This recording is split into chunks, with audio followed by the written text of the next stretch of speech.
Alright everyone, we start off today with a couple of very surreal clips from the other day. Biden and Harris appear to be in a competition to see who can be less coherent.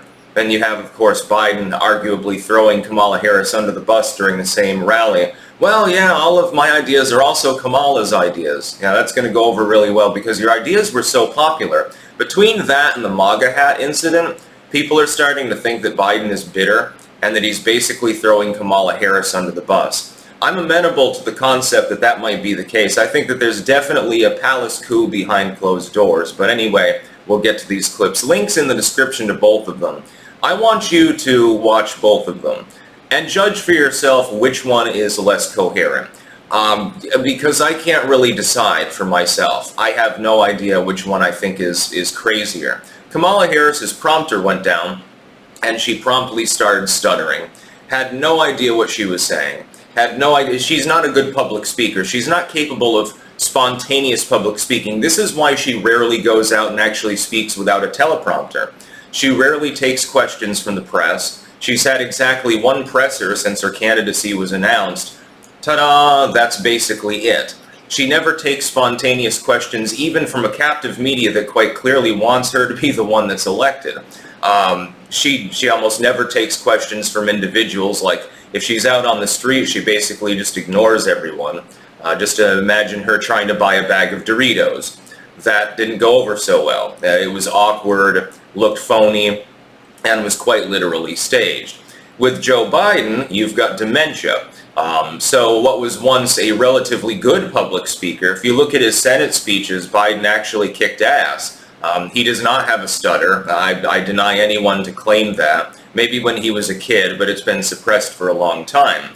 But when confronted with multiple questions, he sort of starts mumbling and yelling alternately, and just doesn't really make sense. Like, it's not clear what he's trying to say.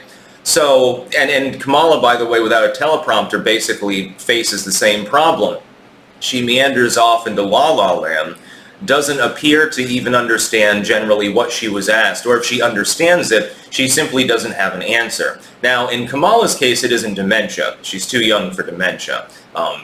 Quite clearly, in her case, it's a combination of being a psycho and therefore not very personable. And number two, being effectively brainless. That is, she doesn't really know about the issue she's being asked about. She has no idea what's going on at the border, despite being border czar. She has no idea about tax policy or any of these things. She probably doesn't even know her own policy positions. She has to literally be reminded of her own positions on a teleprompter. Now, I argue that even despite his at least intermediate stage dementia, Biden is arguably more coherent off teleprompter. That's going some. Kamala Harris is better when she's on teleprompter, but the second that it goes down or there's some spontaneous moment, she's just completely batshit and clueless. Again, I don't know which of these two gaffes is the worst one, because they're both so bad. And this has happened repeatedly. This is not a one-off event. This is just an example of competing gaffes in the same 24-hour period. We've seen hundreds and hundreds and hundreds of examples of Biden beginning to break down on stage. Just look at the State of the Union address. There were several moments there, and that was one of his better speeches, actually, which is, going some. You have certainly the debate. That was basically one long gaffe. There was no moment in which Biden was particularly coherent during that entire period of time. Kamala Harris did this numerous times during the debate with Donald Trump, and then has done this at a number of public speaking events. Again, if a rat chews through the teleprompter and shorts it out, Kamala Harris will probably just start clapping, laughing, and then walk off stage. At least she won't trip over a sandbag like Joe Biden did, I suppose. Again, there's one saving grace there. She's still got her equilibrium intact, more or less, except, when she imbibes a little bit of black tar heroin or whatever the hell she's into. These people are not mentally normal. Donald Trump is not the world's greatest public speaker, to be clear. And sometimes he does say things that are zany or that are false, actually. I mean, he is a politician, so let's not mince words here. The fact that I'm stumping for Trump does not mean that I acknowledge that everything that he says is the God's honest gospel truth. But compared to Kamala Harris and Joe Biden, he is a shining example of a rhetorician. He's very good at public speaking compared to his opponent. The same is true when we look at Vance and Walz. Walz looked awestruck and clueless at times during his debate with J.D. Vance. Vance never had this problem. You can look at some of his policies and say, I disagree with this, or I think he's wrong, or I think he's lying, but he's a good public speaker. Tim Walz is not. He's an acceptable public speaker. Again, though, he does make a number of verbal gaffes during their debate. He's made, I mean, the other day he made a statement like, well, I talk like a normal person. Well, no, the normal person doesn't talk like you, Tim. It's an empty suit campaign. The former, soon-to-be former president, the current Democratic nominee, and the current Democratic vice presidential candidate, the running mate, are all completely incoherent. They're batshit. A dementia patient, a chucklehead, and a psychopath. That's the Democrats' star-studded lineup. If you look at some of the Democrats running for re-election as well, for the Senate or for the House, some of them can be a little bit incoherent too. Just look at any statement by Alexandria Ocasio-Cortez if you don't believe me. Or Rashida Tlaib, or any member of the Geek Squad, basically. They're probably the worst at speaking. They basically just pound the podium and start shouting about, the need for more welfare or something like that, or, Israel bad. You don't have to be Team Palestine to understand. I mean, Team Israel to understand. There's some crazy rhetoric there.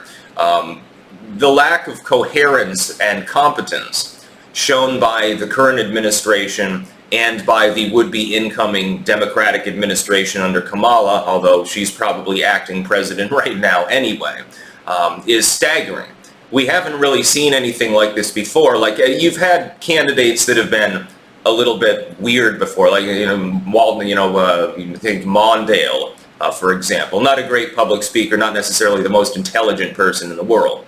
The Bushes at large, you've had examples of this. But for every George W., there's a Dick Cheney. Dick Cheney may be evil, but he's competent. And Bush's shtick was mostly an act. Of course, in interpersonal conversations, he's capable of being very cunning and cutthroat. That was more of a public persona in his case. These don't look like public personas. With Joe Biden, it's habitual. It's dementia-related. He's an old man. He's got dementia.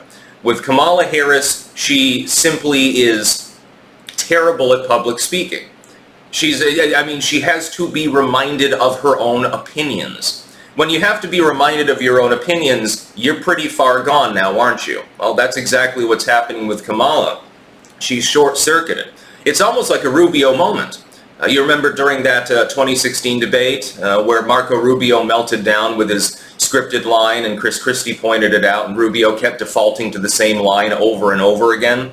And Christie looked, dumbfounded, actually. About around the third time that Rubio repeated himself with the scripted line, they panned over to Chris Christie, and he's like, what the hell is happening? I don't even think that Christie expected himself to be that effective. To his singular credit, Chris Christie is a good public speaker and a very good debater. But I don't know. Which one is worse?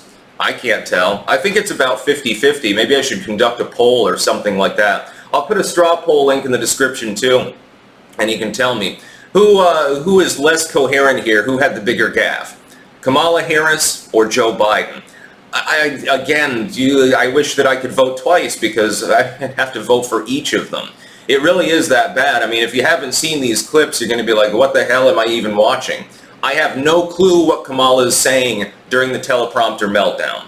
I have no idea what Biden is saying when the journalists are shouting at him and he's, saying weird shit that doesn't even have any meaning. It doesn't mean anything. We've seen this so many times that it's become the norm at this point for both of these candidates.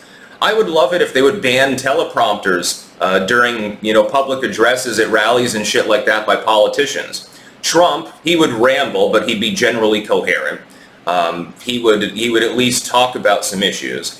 Kamala would laugh and probably start leading people in a chant of some sort and start stomping her feet and clapping her hands. And Biden would stumble around on stage mumbling to himself, forget where he is, and then leave. This is basically the way that things are working right now in politics. Our standards, I think, have fallen too low. I think we should expect a bare minimum average coherence from a politician. That is, that they should be able to at least convey basic meanings and understand basic facts. So if you're going to talk about like immigration policy, okay, do you have a couple of facts and figures that back up your opinion with regards to the border? Do you know what your opinion is? Kamala appears not to. Biden has one, but he forgot. Tim Walz, his opinions are just going to be zany, and he's going to deliver them in a very like cowboy-esque manner. He's going to look like George W. at times, and that's what we're left with. That's the Democratic Party of today. Then you've got people like, again, AOC. You've got Maxine Waters. She's not necessarily the most coherent. Chuck Schumer trails off sometimes at this point. Pelosi goes crazy all of the time. The entire Democratic Party leadership is just, in one word, incoherent. You could also use the term incompetent at this point as well, but you've been able to use that for quite some time. That's about all. Peace out.